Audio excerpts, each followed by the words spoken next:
CM sir Stalin uncle வந்து அவர்கிட்ட உண்மையிலே அரசியல் கற்றுக்கணும். நேற்று மோடிஜி வந்தாப்புல, அவர் வராருன்னு தெரிஞ்சு மெட்ரோ ரயிலுக்கான திட்டத்துக்கு அந்த அறிக்கை அந்த ரிஜெக்ட் பண்ணி முன்னாடி நாள் சென்ட்ரல் கவர்மெண்ட் அனுப்பிச்சாங்களா இல்லை வலுக்கட்டாயமாக இவங்க வாங்கினாங்களான்னு தெரியல. வந்தது வேணான்னு சொல்லிட்டாங்க, இல்லை திருப்பி அனுப்பிச்சு கொஸ்டின்ஸ் கேட்டாங்க, வாட் எவர் இட் மேபி. நான் அந்த அறிக்கையை பார்க்கல, ஓகேங்களா.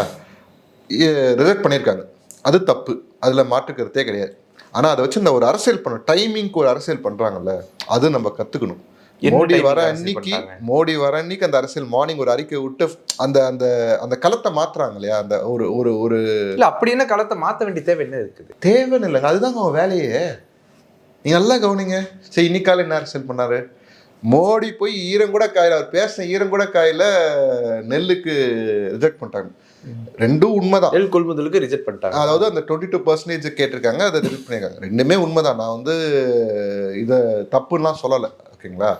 ஆனால் உங்களுக்கு நீங்கள் நடுவில் கவனிச்சு பார்த்தீங்கன்னா கூட இவர் RN ரவியை மாற்றிடலாமான்னு கேட்டிருப்பாங்க. இல்லைங்க, அவர் இருக்கட்டோங்க, அப்போ தாங்க எங்களுக்கு அரசியல் டைம் பாஸ் அடிக்கிறதுக்கு ஊறுகா மாதிரி அடிச்சுக்கிறது.